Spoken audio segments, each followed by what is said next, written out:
sahabat hijau, jumpa lagi. Salam hijau ya. Info sahabat, kali ini yaitu tanggal 19 September 2021, tepatnya hari Minggu. Oke sahabat, beginilah perkembangan usia cabai merah keriting 80 HST.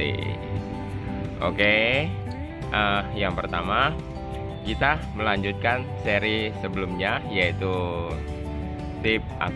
cara tanam cabai anti gagal.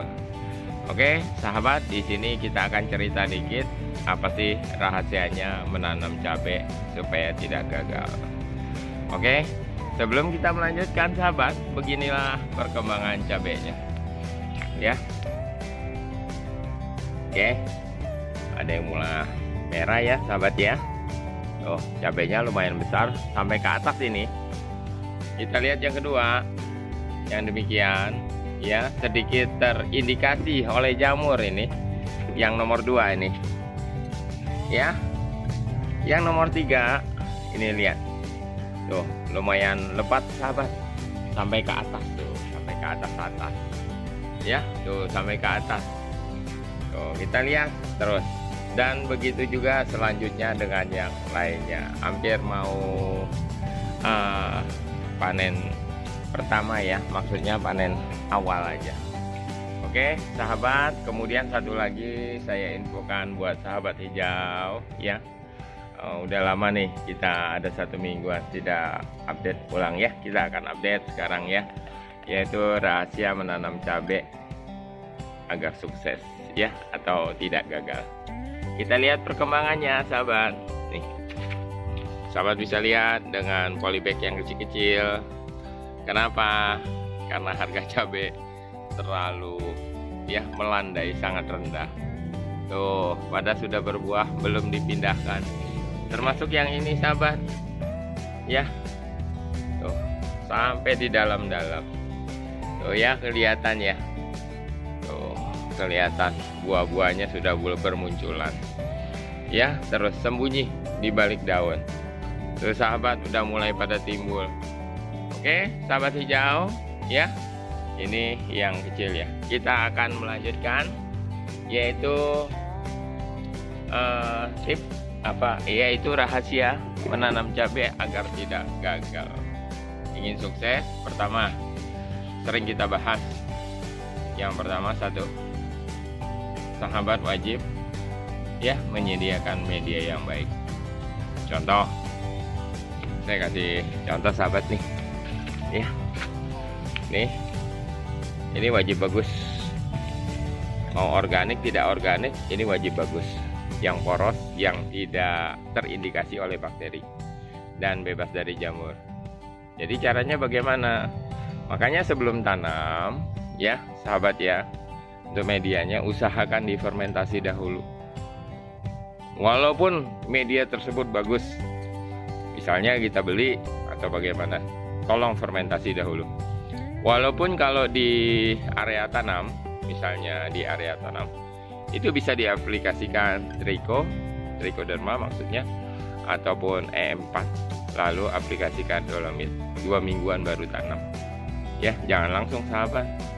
Jadi kalau sahabat bisa menggunakan media, saya punya pupuk kompos nih sudah lama.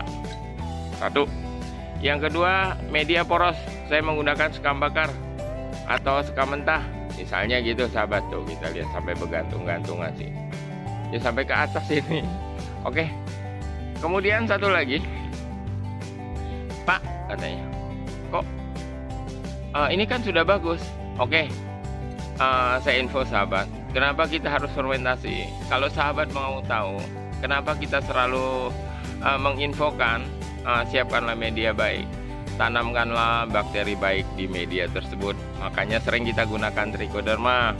Jadi kalau mau gunakan E4 juga boleh ya, nggak menjadi masalah. Rugi waktu sedikit nggak apa-apa, mumpung cabai masih murah. Ini kesempatan, dan momen-momen sekarang ini mau masuk musim penghujan, siap-siap untuk tanam cabai. Oke, jadi paham ya. Jadi kalau misalnya untuk media ya sudah bekas terpakai, ya silakan aplikasikan asam humat dan macam-macam. Diolah ulang atau disolarisasi medianya ya. Jadi diperbaiki lagi Itu yang media. Yang kedua, kita jelaskan ini. Contoh nih, sahabat bisa lihat nih benih. Ya, ini super besar ini. Jadi kalau kita menggunakan benih-benih unggul, ya, benih unggul tanpa di treatment pun pasti unggul. Jadi maksudnya gini, contoh, sahabat gunakan benih yang dari dapur dan macam-macam. Kalau hasilnya tidak maksimal ya percuma saja. Jadi gunakanlah benih yang bagus, yang unggul, yang sudah direkomendasikan. Untuk benih, ini untuk skala besar sahabat, jangan salah ya. Jadi kalau misalnya skala rumahannya is oke lah, nggak apa-apa kita gunakan benih di dapur, no problem lah ya. Cuman kalau untuk skala hasil, kenapa kita gunakan ini? Ini jujur ya sahabat ya, super buahnya. Ini menang di bobot. Varietas ini Columbus sahabat. Saya jelaskan aja. Ini varietas Columbus. Ya. Jadi super hibrida Columbus, lihat. Benar-benar menang di bobot. Jadi targetnya pohon yang untuk pohon tanaman cabai yang di Columbus ini tingginya bisa mencapai 1 meteran sahabat, 1 meter lebih. Contoh di sebelah ini udah mencapai nih. Nah ini udah tinggi sekali ini. Ya, udah tinggi, udah bakal berbuah. Contoh di sebelah.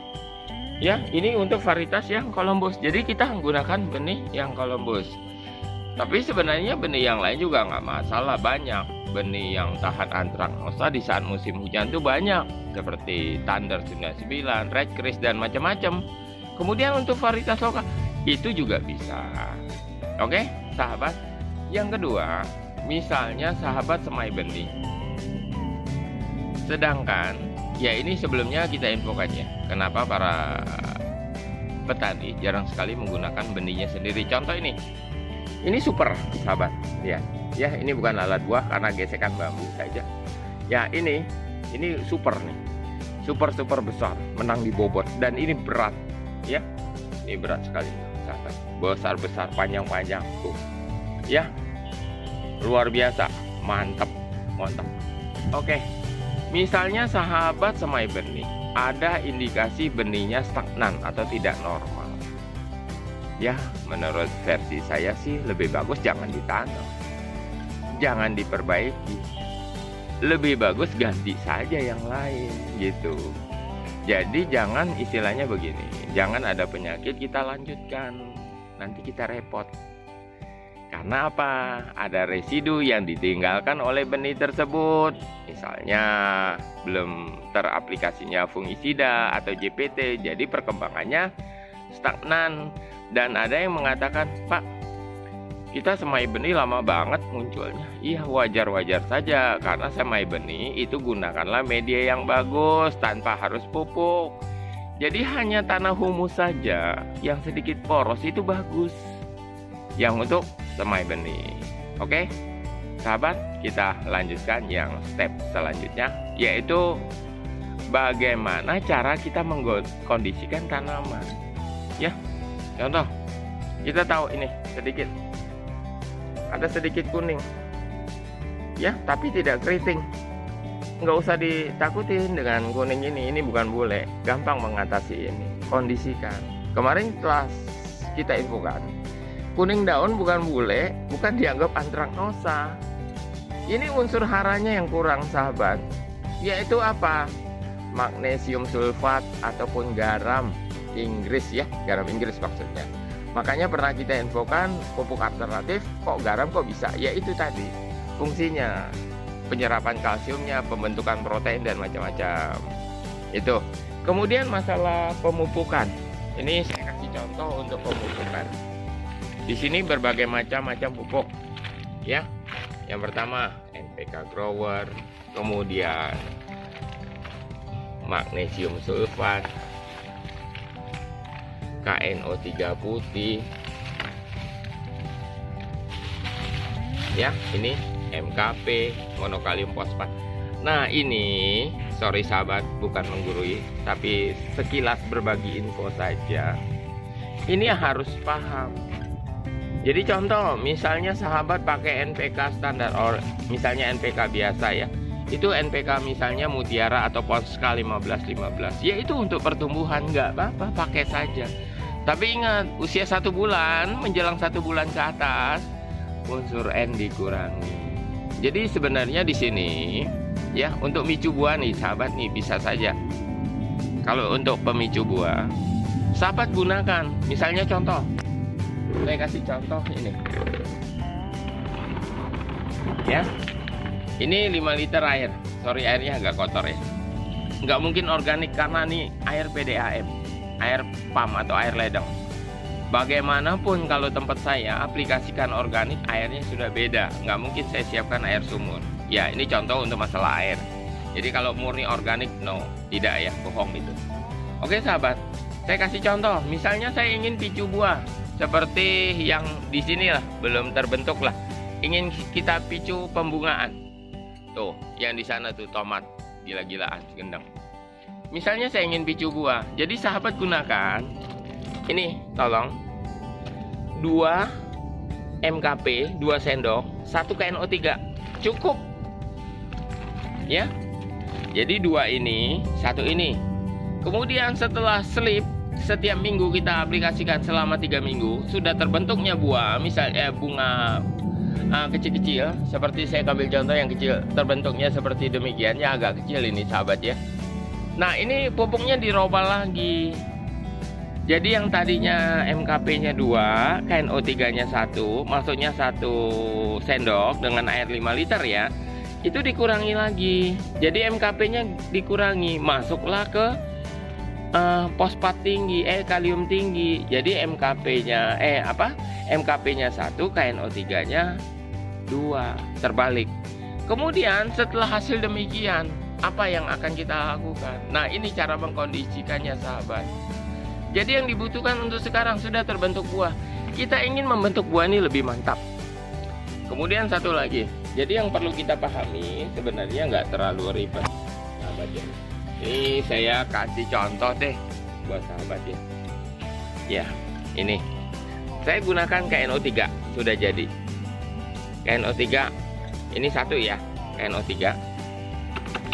Kemudian saya gunakan magnesium untuk di fase akhir. Jadi kalau ada yang bilang mengaplikasikan magnesium itu di awal, memang iya betul. Kalau untuk akhir, karena apa? Maaf sahabat, kita biasa tanam anggur, ini untuk fase akhir, untuk manis buah, pembentukan buah, protein rasa buah, rasa bobot dan macam-macam. Nah ini setengah saja, cukup. Jadi kita aduk, kita aplikasikan. Begitu cara mengkondisikannya sahabat. Nah kita siram ke media tanam. Ini contoh ya, saya hanya kasih 1, 2, 3 pohon saja. Nah satu lagi sahabat, aduh saya lupa ya sahabat. Ini ada yang lupa. Ini apa? Ini fungisida sahabat. Ada gejala loh. Jadi contoh ini saya kasih contoh ini sahabat. Tuh. Ini tanda-tanda terindikasinya jamur. Makanya sebelum terjadi jamur, makanya agen hayati atau bioaktivator yang kita terapkan di biasanya menggunakan triko itu harus sering kita gunakan dari awal media tanam agar apa? Hasilnya tidak rusak.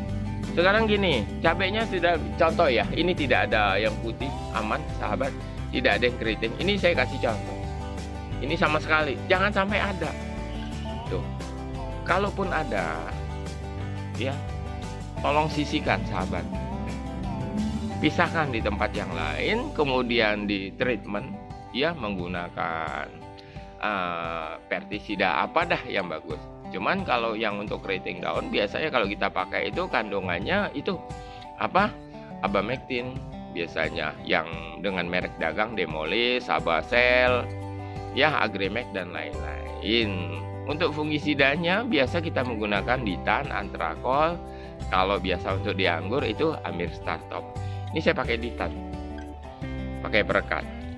Ini nggak usah takut-takut sahabat, kita spray aja ke media tanamnya, ya. Sorry ya sahabat ya.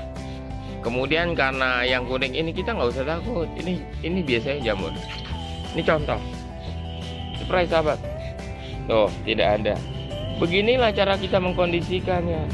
Jadi maksudnya gini, Ini ada kuning nih, gejala nih, biasa nih jamur nih.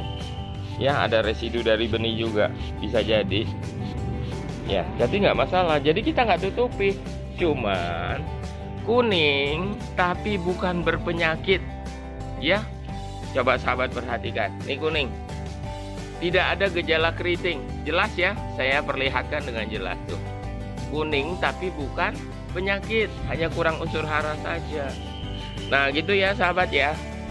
Jadi nah sudah kelihatan asli putih-putih, kecuali Amir Startop ini tidak kelihatan putih-putih aja. Kalau kelasnya Ditan, Antrakol itu putih-putih biasanya.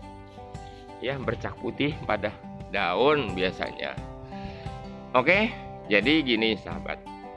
Kalau sahabat ada yang ingin ditanyakan, yang kurang memahami, maaf kita tidak pintar, tapi saya hanya bersifat berbagi. Kita real, ya, tanpa rekayasa dan macam-macam. Kita tidak memberikan info yang salah. Misalnya ada tutorial pakai pupuk ini bisa bagus begini-gini. Yang jadi pertanyaan kita, buktinya mana? Kita ingin buktikan sahabat? Oke, makanya itulah bukti. Jadi tolong dipelajari bagus-bagus dan difilter lagi, jangan sembarang masuk ya. Oke sahabat, kemudian apa cukup ya, saya rasa ya kayaknya sepertinya ya. Jadi pematangan buah ini masih untuk yang 80 HST cabai merah keriting ini masih berlanjut sahabat. Saya tahu varietas ini sampai 1,5 meter tembus tingginya. Kemudian asal dia kalau di grounding atau ditanam di tanah atau di lahan yang luas, itu luar biasa cabai ini. Oke sahabat hijau, demikianlah info dari kita. Sekali lagi, bila mana ada ucapan yang kurang berkenan mohon dimaafkannya. Salam hijau. Kalau sahabat ingin bertanya, silakan ketik aja di kolom komentar ya. Kalau suka silakan di like, tidak suka dislike sahabat. Bila mana apa yang telah kita infokan, harapan kita semoga bermanfaat buat semuanya ya. Sukses semua. Jangan lupa di subscribe. Salam hijau. Sampai jumpa di episode-episode selanjutnya. Oke sahabat.